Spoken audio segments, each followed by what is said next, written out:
अस्सलाम वालेकुम dear students, welcome to stars academy Johar town Lahore. तो बेटे आज हम लोग पढ़ने के लिए जा रहे हैं मसल्स और मूवमेंट को। और मसल्स और मूवमेंट में से कितने एमसीक्यूज हैं अगर आप इसको देखें तो नेक्स्ट स्लाइड पर आपको ये नजर आ रहा होगा कि यूजुअली इसमें से अप्रॉक्सीमेटली 3, 4 और मैक्सिमम 5 एमसीक्यूज पूछे जाते रहे हैं। लेकिन हमारे लिए ना बेटे सबसे ज़्यादा इम्पोर्टेंट ये है कि हम लोग ये देखें कि 2022 के अंदर कितने एमसीक्यू पूछे गए हैं। तो 2022 के अंदर इसमें से 4 एमसीक्यूज पूछे गए हैं। सो हम लोग फिर इसी पर्सपेक्टिव में इसको तैयार कर रहे होंगे कि वो 4 एमसीक्यूज, एक तो आपके साथ मैं ये शेयर करूंगा कि कौन कौन से एमसीक्यू हैं और आपके साथ पिछले 15 साल के पेपर्स हम लोग इसके अंदर शेयर करेंगे कि ये एमसीक्यूज किस किस तरीके से पूछे जा चुके हैं पिछले 4 सालों के अंदर। तो अगर हम लोग स्टार्ट करें सिलेबस को, तो सिलेबस के अंदर बेटे हम कंसर्न कर रहे होंगे कार्टिलेज को, कार्टिलेज के साथ types of joints, types of muscles को और स्ट्रक्चर ऑफ स्केलेटल मसल्स को। ये बात याद रखिएगा कि इन तमाम कंटेंट में से एक एक क्वेश्चन पिछले साल पूछा गया। जैसे एक क्वेश्चन कार्टिलेज में से था, एक टाइप ऑफ जॉइंट यानी हिंज जॉइंट आपसे पूछा गया था, और एक आपके पास क्वेश्चन टाइप्स ऑफ मसल्स में से, स्केलेटल मसल्स में से पूछा गया, और एक क्वेश्चन आपके पास स्ट्रक्चर ऑफ स्केलेटल मसल्स में पूछा गया। बहरहाल ये वर्किंग के ऊपर क्वेश्चन था जो कि फॉस्फोकेराटिन में से पूछा गया। सो समहाउ ये चारों चीजों को उसने बहुत कॉम्प्रिहेंसिवली पिछले साल इस यूनिट में से कवर किया है और हर सेक्शन में से एक एक क्वेश्चन पूछा गया। हम लोग ये बात पढ़ना शुरू करते हैं कि अगर मैं आपसे ये कहूं कि कार्टिलेज हमारा टॉपिक हो और मैं यूं कहूं कि आपके पास लेट्स सपोज कितनी तरह के टिश्यूज हैं जो कि ह्यूमन बॉडी के अंदर मौजूद होते हैं, तो आप ये कहोगे कि भी हमारे पास 4 टाइप्स के टिश्यूज मौजूद होते हैं। बेटे वो 4 टाइप्स के टिश्यूज जो आपकी बॉडी में मौजूद हैं वो या तो मसल टिश्यूज हैं, या मेरे बेटे वो टिश्यूज आपके पास एपिथेलियल नेचर के हैं, या वो टिश्यूज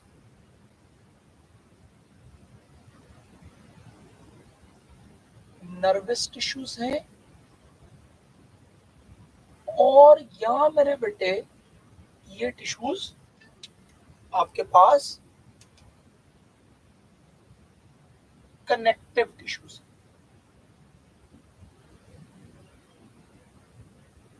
राइट, या ये आपके पास कनेक्टिव टिश्यूज। जब कभी मेरे बेटे हम लोग कनेक्टिव टिश्यू की बात करते हैं और अगर सवाल में आपसे पूछूं कि बेटे ब्लड इज एन एग्जांपल हो, तो आप कहेंगे जी ब्लड तो सर एग्जांपल होती है कनेक्टिव टिश्यू की। अगर मैं आपसे ये कहूं जी बेटे रिप्रोडक्शन वाला चैप्टर खत्म हो गया था हमारा, एसटीडीज करनी है, अगर एसटीडीज रह गई हैं तो वो मैं इस लेक्चर के एंड पर आपको करवा दूंगा। मुझे लगा कि शायद मैंने एसटीडीज करवा दी हैं, वो मेरे ख्याल से स्पेस फिल हो गई होगी, टाइम ओवर हो गया होगा, इस वजह से शायद एसटीडीज रह गई हैं, मैं अभी आपको करवा दूंगा। ठीक है बेटा। अच्छा, हम लोग ये कहते हैं कि जी आपके पास कनेक्टिव टिश्यू ब्लड या कनेक्टिव टिश्यू है एडिपोस, या मेरे बेटे कनेक्टिव टिश्यू है बोन, या मेरे बेटे कनेक्टिव टिश्यू है कार्टिलेज।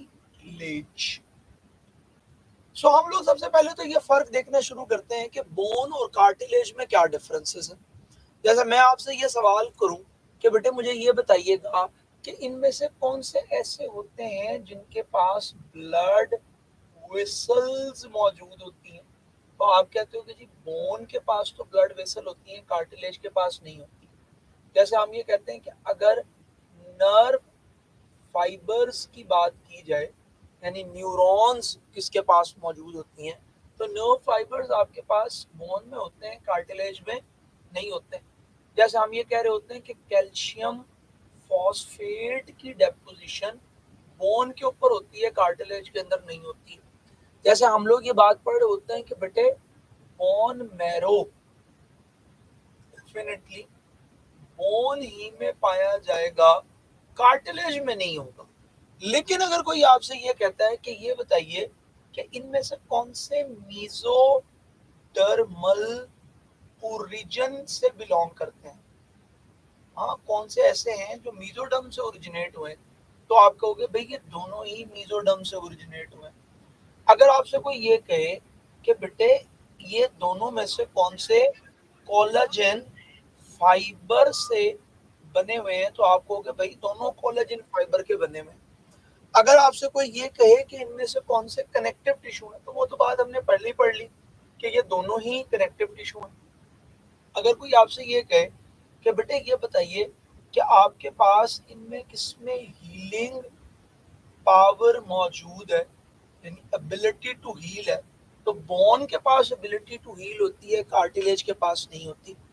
मोर ओवर अगर कोई आपसे ये कहे कि आपके पास बोन और कार्टिलेज के पर्सपेक्टिव में डिस्कस करते हुए अगर ये कहा जाए कि यहाँ पर सेल्स कौन से मौजूद होते हैं, तो आप ये कहोगे कि ओस्टियोक्लास्ट सेल हो या ओस्टियोब्लास्ट सेल हो या ओस्टियोसाइट्स हो, ये सिर्फ और सिर्फ बोन के पास पाए जाते हैं।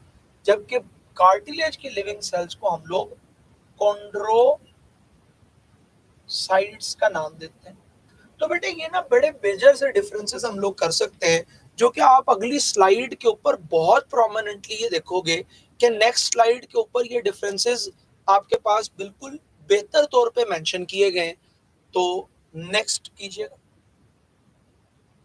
ये बेटे आप देख सकते हो कि आपके पास यहाँ पर ना ये सारे जो डिफरेंसेस हैं ये क्लियरली मेंशन किए गए हैं कि किस तरीके से आपके पास कनेक्टिव टिश्यू नेचर, कौन से हार्ड कनेक्टिव टिश्यू हैं, कौन से सॉफ्ट कनेक्टिव टिश्यू हैं, कौन से आपके पास मैट्रिक्स में क्या चीज कंटेन करते हैं, लिविंग सेल स्ट्रक्चर, फिर उसके बाद मीजनकाइमल ओरिजिन, ब्लड और नर्वस सप्लाई को किनके पास मौजूद होती है, बोन मैरो किसके पास है, हीलिंग और रिपेयर एबिलिटी किनके पास मौजूद होती है। तो ये सारी बातें बेटे आपके पास यहाँ पे लिखी हैं ताकि आप इनको बाद में भी इसको वॉच कर सकें। ये स्लाइड्स मैं आपके साथ शेयर कर दूंगा ताकि आप इसको आसानी से आराम से इसको स्टडी कर सकें।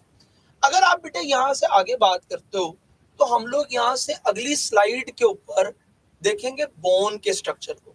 जब कभी आप बोन के स्ट्रक्चर को अगली स्लाइड पे देखेंगे,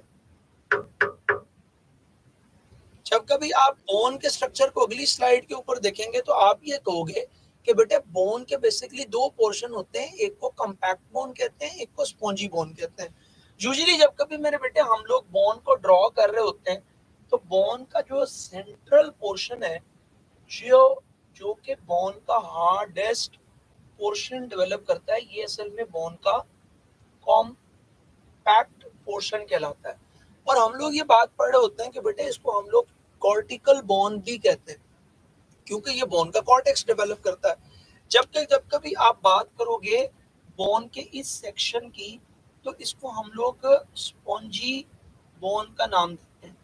और मेरे बेटे ये स्पॉन्जी बोन आपके पास कौन सी है, ये आपके पास वो बोन है जहाँ पे ब्लड वेसल मौजूद है, जहाँ पे नर्व एंडिंग्स मौजूद है, और बोन आपके पास इसी एंड से तो ग्रो कर रही होती है। उसके बाद बेटे जिससे ज्यादा क्वेश्चन आपके पास पेपर में आएगा वो है असल में कार्टिलेज। तो बेटे हम कार्टिलेज के स्ट्रक्चर को अगली स्लाइड के ऊपर देखेंगे कि कार्टिलेज आपके पास किस तरीके से स्ट्रक्चर बनाते हैं। तो उसने कहा यहाँ पर आपके पास तीन तरह के कार्टिलेजेस हैं जो आपको नजर आ रहे होंगे। हम लोग यहाँ तो बात कर रहे होते हैं बेटे इलास्टिक कार्टिलेज की, यहाँ हम बात करते हैं इलास्टिक कार्टिलेज की। और जब कभी भी मेरे बेटे हम लोग इलास्टिक कार्टिलेज की बात करते हैं तो ये आपके पास ऐसा कार्टिलेज है जो कि इलास्टिक नेचर का यानी फ्लेक्सिबल नेचर का कार्टिलेज होता है। और यूजुअली हमारे पास सबसे ज्यादा एक्सटेंसिबिलिटी जिस कार्टिलेज के पास मौजूद है वो ये इलास्टिक कार्टिलेज होता है। हम लोग ये बात पढ़ते हैं कि ये इलास्टिक कार्टिलेज आपके पास या तो एपिग्लोटस पे पाया जाता है या ये आपको एपिग्लोटिस में मिलेंगे, या मेरे बेटे ये कार्टिलेज आपको ईयर पिना में मिलेंगे। और यूजुअली हम बच्चों को याद करवाने के लिए ये कह रहे होते हैं कि this is E for elastic and E for epiglottis. More over हम लोग ये बात देखते हैं कि आपके पास इलास्टिक कार्टिलेज में के अलावा जो दूसरे कार्टिलेज आपके पास मौजूद होते हैं, इनको हम लोग फाइब्रो कार्टिलेज का नाम देते हैं।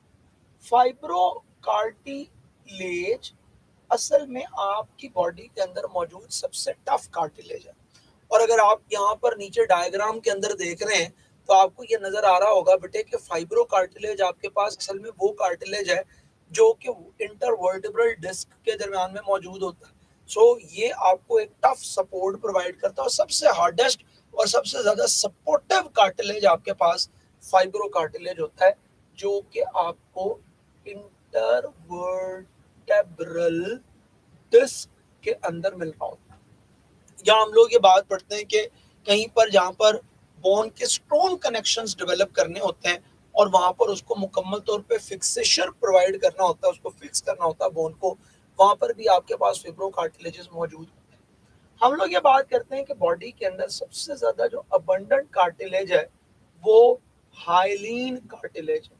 और हाइलिन कार्टिलेज आपके पास मेरे बेटे वो कार्टिलेज है जो कि बोन के एंड्स के ऊपर मौजूद होता है। जितने भी मोटाइल जॉइंट्स आपके पास मौजूद हैं वो तमाम के तमाम हाइलिन कार्टिलेज कंटेन करते हैं और इस वजह से आपके पास यहाँ पर जॉइंट आसानी से ग्लाइड कर सकता है। और इसी वजह से हम लोग ये बात पढ़ते हैं कि आपके मेजर स्ट्रक्चर, जैसे आप रेस्पिरेटरी सिस्टम की बात करते हो तो रेस्पिरेटरी सिस्टम के अंदर भी मेजरली हाइलिन कार्टिलेज होता है सिवाय एपिग्लोटिस के। जितना भी क्रिस्टल और क्लियर का टाइप का कार्टिलेज आपके पास मौजूद है, जैसे कि ट्रेकिया के अंदर मौजूद होता है, जैसे आपके पास बहुत से जॉइंट एंड्स के ऊपर कार्टिलेज मौजूद होते हैं, ये सारे के सारे बेटे हाइलिन कार्टिलेज ही होते हैं। Most abundant form of cartilage जो आपके पास पाया जाएगा, इसको हम लोग हाइलिन कार्टिलेज का नाम देंगे। अगर आप नेक्स्ट स्लाइड पे देखोगे तो हम लोग डिस्कस कर रहे होंगे यहाँ पर आपके साथ स्केलेटन को। अच्छा बेटे, जब कभी भी हम लोग स्केलेटन को डिस्कस करते हैं तो एक बात ये याद रखिएगा कि यहाँ पर आपकी फैसिलिटेशन के लिए कार्टिलेज बोन्स को ऐड कर दिया गया है, लेकिन बेटे आपको बोन उस तरीके से तैयार नहीं करने। वो इस वजह से तैयार नहीं करने क्योंकि सिलेबस के अंदर ये मेंशन नहीं है, सवाल उसने नहीं पूछा है, लेकिन मैंने स्लाइड्स आपके लिए सिर्फ इसलिए ऐड की हैं ताकि आप इसको देख लें कि आपके पास जिन जिन, क्योंकि हमने जॉइंट्स पढ़ने होते हैं तो फिर बोन के साथ कोइंसाइड करके हम लोग जॉइंट पढ़ा रहे होते हैं, तो सिर्फ ये इस मकसद के लिए ये चीजें ऐड की गई हैं ताकि अगर एग्जामिनर कभी कोई क्वेश्चन यहाँ से टच भी करता है तो हम एहतियातन उन चीजों को गो थ्रू कर जाएं, क्योंकि हमने इन जगहों के ऊपर सारे एरियाज पे जॉइंट्स तो पढ़ने ही है, तो जब जॉइंट्स पढ़ने हैं तो फिर वहां पर इनको भी डिस्कस कर रहे होंगे। अच्छा, हम लोग ये कहते हैं कि जी आपके पास स्केलेटन के बेसिकली दो पार्ट्स हैं। जब कभी आप स्केलेटन के दो पार्ट्स की बात करते हो तो आप ये कहते हो कि हमारे पास या तो एक्सियल स्केलेटन होता है या फिर अपेंडिकुलर स्केलेटन होता है। यानी अगर मैं ये कहूं कि 206 बोन कंटेनिंग ह्यूमन स्केलेटन को यूजुअली हम लोग डिवाइड कर रहे होते हैं दो कैटेगरीज के अंदर।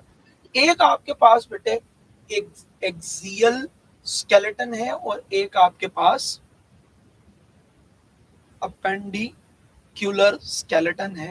एक्सियल स्केलेटन आपके पास वो स्केलेटन है जिसके अंदर 80 बोन्स मौजूद होती हैं और अपेंडिकुलर स्केलेटन आपके पास वो स्केलेटन है जिसमें 126 बोन्स मौजूद होती हैं। जब कभी आप ये कहते हो कि आपके पास 80 बोन्स एक्सियल स्केलेटन में है तो हम कहते हैं भाई इसको हमने फर्दर कुछ अंदाज में डिवाइड कर रखा है कि स्कल के अंदर कितनी बोन्स हैं या मेरे बेटे आपके वर्टेब्रल कॉलम में कितनी बोन होती हैं या रिब केज के अंदर कितनी बोन्स होती हैं। जी बेटे, जी बेटे।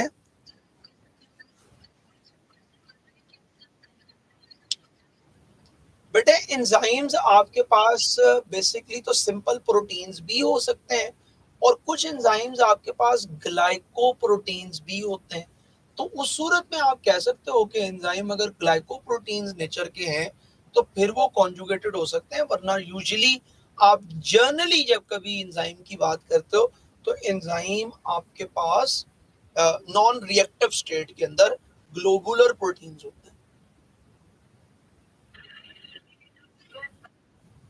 हाँ जी। हाँ ये कॉन्जुगेटेड है। हाँ जी बिल्कुल ये कॉन्जुगेटेड। आपने शायद अगर वो स्टार्ट का कोई लेक्चर सुना होगा तो मैंने उसके अंदर एक बात ये की थी कि बेटे आपके पास दो तरह के एंजाइम होते हैं, एक को हम लोग सिंपल एंजाइम कहते हैं, एक को हम लोग कॉन्जुगेटेड एंजाइम कहते हैं। क्योंकि कॉन्जुगेट का मतलब होता है किसी दो चीजों का मिलना। तो होलो एंजाइम तो बेटे मुकम्मल ही तब होता है जब उसको कोफैक्टर मिल रहा होता है, इस वजह से उसको हम लोग कॉन्जुगेट कहते हैं। तो उसको कॉन्जुगेटेड एंजाइम भी कहते हैं और उसको हम लोग होलो एंजाइम भी कहते हैं। हाँ जी। हम लोग ये बात पढ़ते हैं बेटे कि जब कभी आप एक्सियल स्केलेटन की बात करोगे तो axial skeleton school, vertebral column या रिब केज के ऊपर बेस करता है। और यूजुअली हम लोग ये बात पढ़ते हैं कि स्कल के अंदर 22 बोन्स होती हैं, वर्टिब्रीज 33 होती हैं, और आपके पास जो रिब केज है वहां पे 24 रिब्स और एक स्टर्नम की बोन पाई जाती है। मगर बेटे अगर आप थोड़ी सी बेहतर कैलकुलेशन की तरफ जाओगे तो आप लोग ये बात पढ़ रहे होंगे कि भाई स्कल के अंदर 22 हड्डियां नहीं होती, बल्कि स्कल के अंदर 29 बोन्स होती हैं, वो 6 ऑसिकल्स, वो बोन्स जो आपकी ईयर में पाई जाती हैं, और एक मेरे बेटे वो बोन जो कि जुबान के साथ अटैच है जिसको हम लोग हार्ड बोन का नाम देते हैं। ये मिलाकर 29 बोन्स डेवलप करते हैं। बिल्कुल इसी तरीके से जब कभी आप वर्टिबल कॉलम की बात करते हो तो हम लोग ये कहते हैं कि वर्टिबल कॉलम आपके पास असल में वो साइट है जहां पर सैक्रम और कॉक्सिक्स रीजन की बोन्स की वर्टिब्रीज ज्वाइंट होती हैं और वो ज्वाइंट होकर एक बोन को डेवलप करती हैं।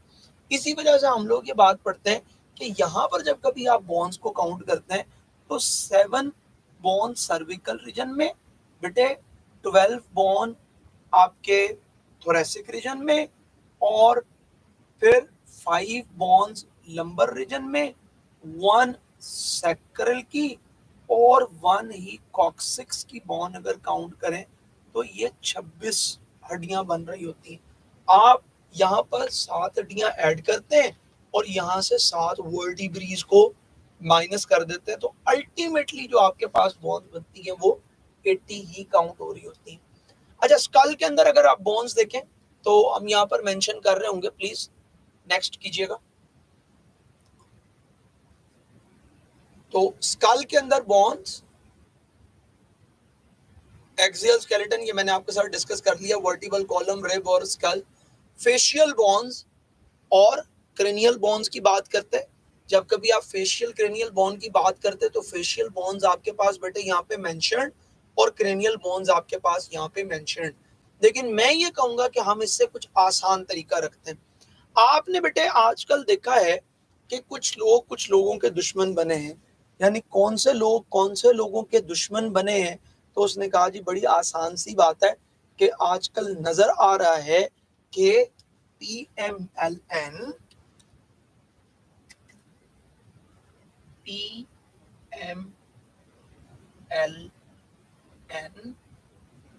is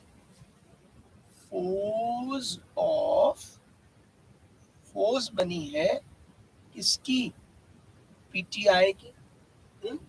और क्या सिर्फ PMLN ही इस दुश्मनी में शामिल है? उन्होंने कहा नहीं भाई, मौलवी फजलुर रहमान भी शामिल है, यानी MV भी शामिल है। हाँ, अब आप ये कहेंगे कि भाई ये क्या बात हुई, मतलब हम सियासत को लेके बैठ गए यहाँ पर। तो बेटे बड़ी सीधी सी बात है, ये सारी आपकी फेशियल और क्रेनियल बोन्स हैं। ये सब की सब वो बोन्स हैं जो आपके फेशियल रीजन में पाई जाती है, और ये आपके पास वो बोन्स हैं जो आपके क्रेनियल रीजन में पाई जाती है। हम ये कहते हैं कि इसमें आपके पास अनपेयर्ड बोन्स भी हैं, अनपेयर्ड बोन्स भी हैं। कौन सी अनपेयर्ड बोन्स है बेटे? आपके पास मैंडिबल, लोअर जॉ की बोन, और एक अंदर वूमर बोन होती है जो अनपेयर्ड बोन होती है। और उसके अलावा बाकी सब की सब बोन्स जो हैं वो आपके पास मौजूद पेयर्ड बोन्स, जिसमें हम लोग बात पढ़ रहे होंगे पेराइट आपके पास मौजूद पैलाटाइन बोन की। जो पैलाटाइन आपकी जुबान के ऊपर तालू की हड्डी जिसे आप कहते हो, इसी तरह से मैक्सिला की बोन होगी, इसी तरीके से लैक्रिमल जो टीयर ग्लैंड जहाँ पे पाए जाते हैं, नेजल बोन होगी, इंफीरियर कॉन्का की बोन होगी और जाइगोमेटिक बोन होगी। ये आपके पास पेयर्ड बोन्स है। जब कभी आप अनपेयर्ड बोन्स की बात करते हो स्कल के अंदर, तो बेटे ये जो फोर्स की बात आपने की, ये अनपेयर्ड बोन्स हैं, जिनमें हम लोग फ्रंटल, ऑक्सीपिटल, एथमोइड और स्फीनोइड बोन्स की बात करते हैं, या मेरे बेटे हम लोग बात कर रहे होते हैं पेयर्ड बोन्स की। और ये पेयर्ड बोन्स या तो पेराइटल हैं या टेम्पोरल हैं। So this is how we can say that कि आपके पास ये जो बोन्स हैं वो इस तरह से मौजूद होती हैं।